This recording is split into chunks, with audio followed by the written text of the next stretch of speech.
في هذا الإطار In this إلى context, المادة الثانية We refer to Article 2 of the UN Charter, والتي توجب according to which على كافة الدول الأعضاء all member تسوية states النزاعات shall settle international disputes by peaceful means والامتناع عن استخدام القوة and refrain أو from التهديد using or باستخدامها threatening to في use العلاقات force in international relations. كما تؤكد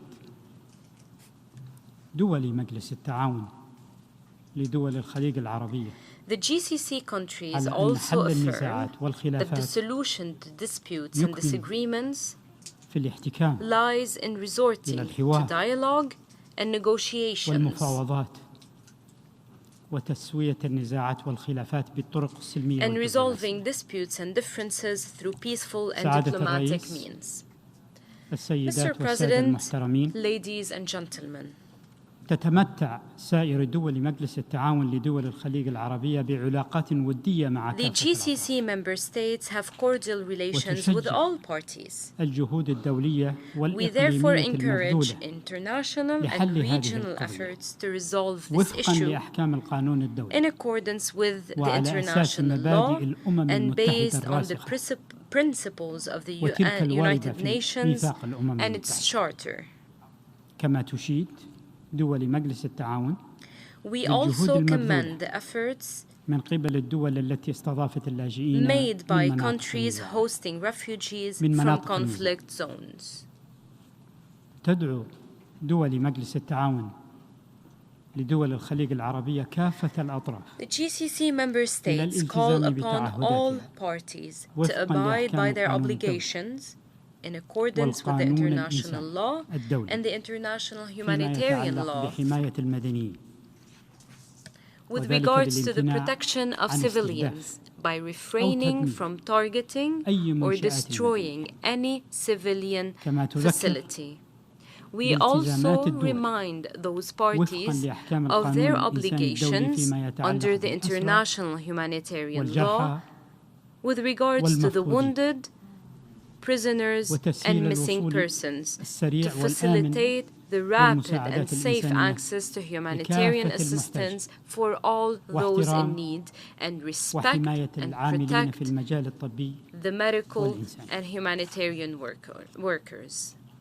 ختاماً In conclusion, وباسم الدول الأعضاء في مجلس التعاون on لدول behalf الخليج of the member العربية states of the GCC, لا يسعنا سوى الإشادة we بالجهود commend الحثيثة the relentless التي efforts تبذلها made الأمم by the المتحدة United Nations and humanitarian والمنظمات organizations للاستجابة to العاجلة promptly respond to the للاحتياجات urgent الإنسانية humanitarian الطارئة needs للمدنيين. of civilians. كما نشكر الأمين العام We also للأمم thank the المتحدة Secretary-General of the وسائر United الأطراف Nations and all على parties جهودهم involved المقدرة for their في significant نجاح and valuable مبادرة efforts البحر to الأسود لنقل ensure الحبوب the success of لما the يعيد Black Sea Grain الاستقرار Initiative, للأسعار which والأمن helped in الغذائي restoring stability to للعديد من prices الدول and food security لا for سيما many countries, الدول mainly النامية developing countries, التي هي which are بأمس in الحاجة dire need of إلى these هذه grains المحاصيل. and crops. وأملنا في تجديد هذه We المبادرة hope that this في شهر initiative مارس. will be renewed الختام in next أود March. In أن conclusion, أشكركم allow me to thank you for your attention. Thank you, أنا Mr. أشكر President. سعادة السفير I thank لسلطنة عمان. the ambassador of the Sultanate of Oman for his statement. Now I give the floor to the distinguished representative of Fiji, speaking on behalf of the Pacific Islands Forum.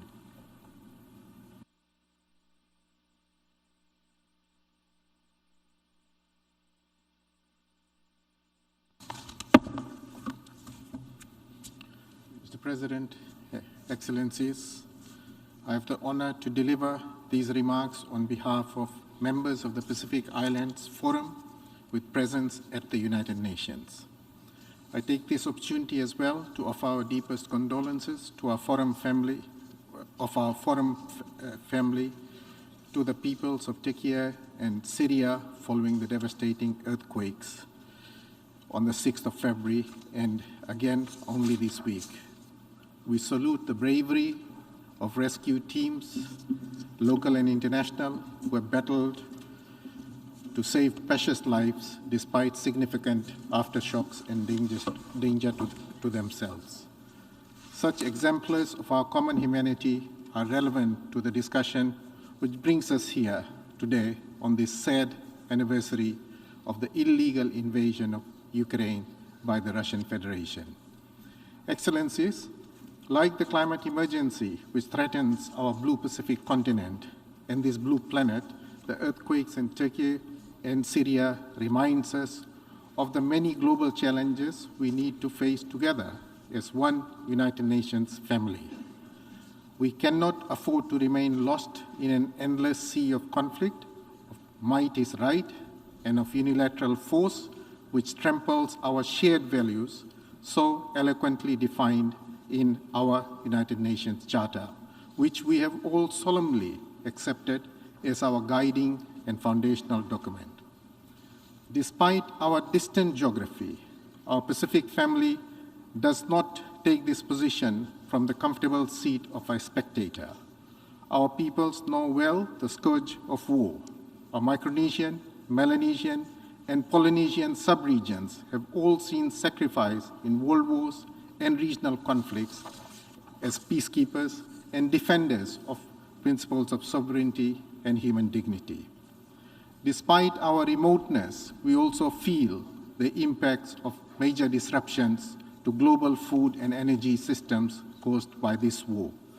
The effects of Russian Federation's illegal invasion of Ukraine travels further than bullets can fly, far beyond Ukraine's internationally recognized borders.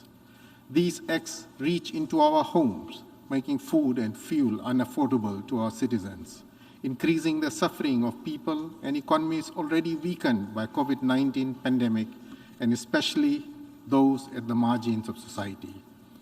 We speak today on behalf of those further marginalized by this illegal invasion, those in our countries, those in Ukraine and around the world, those trapped in poverty, the disabled, children, elderly, unable to flee the conflict or its effects. The UN Charter demands this of us. In doing so, we do not forget those suffering in other conflicts in this world. Neither do we reject this invasion to support the preeminence of one geopolitical bloc over another. We remember the tragic results such thinking caused in the 20th century, stained forever by the two world wars. The UN Charter reminds us of this. Instead, we recognize that this illegal invasion threatens our hard-won, fragile framework for peace and security, of human rights, the rule of law, and development which underpin this organization. The UN Charter encapsulates this. We take heart that we are not alone and welcome efforts by the Secretary-General and all good faith efforts by fellow member states to promote comprehensive, just, and lasting peace in Ukraine. Excellencies, we do not claim that the current world order has been perfected, nor that justice flows as freely as we all desire. However, we do claim that the rules-based international order offers the best path towards a better world, the best instruments to seek justice and security, and the best hope for our common future. We will support this resolution. We will ask you to join us. I thank you. I thank the distinguished representative of Fiji. Now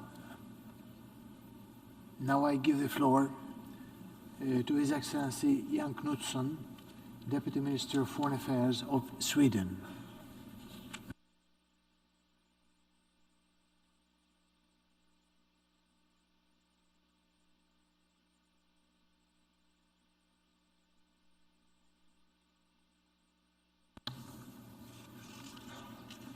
Mr. President, I deliver this statement in my national capacity. Sweden aligns itself with the statements to be delivered by Denmark on behalf of the Nordic countries and the statement of the European Union. Mr. President, Excellencies, there are moments in history which have a before and an after. The 24th of February 2022 is one of them.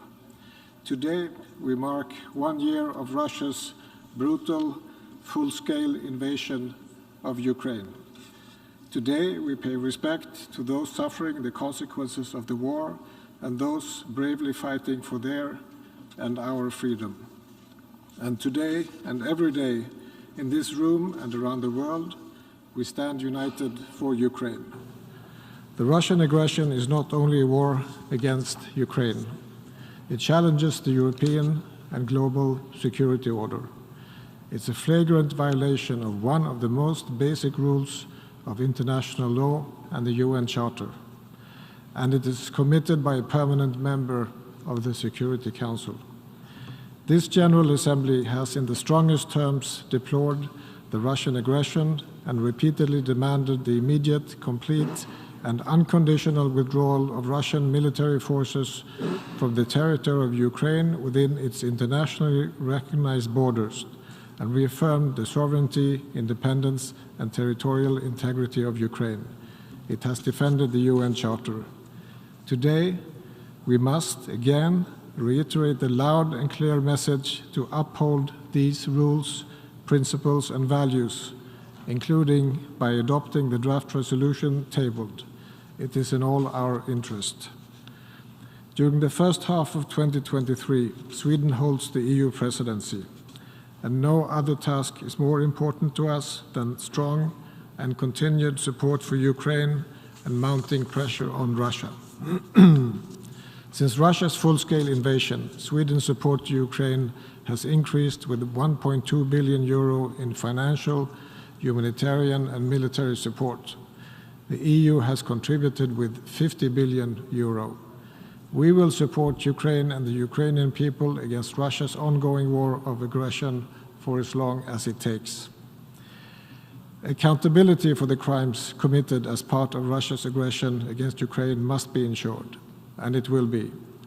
We continue to condemn Russia's violations of international humanitarian law and international human rights law, the summary executions, the torture, the sexual and gender-based violence, and the forced deportations are only a few examples of Russia's unacceptable violations of international law. All crimes must be investigated, and those responsible must be brought to justice. This is crucial for redress and justice, both for Ukraine as a country and for the victims and survivors. President Putin bears the primary responsibility for Russia's violations of international law. Russian decision-makers also bear individual criminal responsibility for the aggression against Ukraine. Impunity is not an option for Russia's blatant violation of the UN Charter. Ukraine and its people are paying the highest price for the Russian invasion, but the consequences are striking far beyond Ukraine and far beyond Europe. Russia's aggression affects the most vulnerable the hardest, adding to already severe hardships brought about by climate change and the pandemic. Sweden and the rest of the EU is working together to mitigate these global effects of the Russian aggression on food security, energy, finance, the environment, and nuclear safety and security. We stand ready to listen, to engage, and to continue providing support as we have done consistently and significantly. We remain committed partners, including to making progress on the SDGs and addressing climate change. So today we gather in this assembly to express our solid international commitment to achieve a comprehensive, just and lasting peace in Ukraine based on the principles of the UN Charter. Russia must immediately and completely cease military operations, unconditionally withdraw all forces and military equipment from the entire territory of Ukraine, and fully respect Ukraine's territorial integrity, sovereignty, and independence within its internationally recognized borders. Russia can end this war. Russia must end this war, and it must do it now. Thank you for your attention. I thank the distinguished Deputy Minister of Sweden. And now I give the floor to the distinguished representative of the Bolivarian Republic of Venezuela. 1 minute.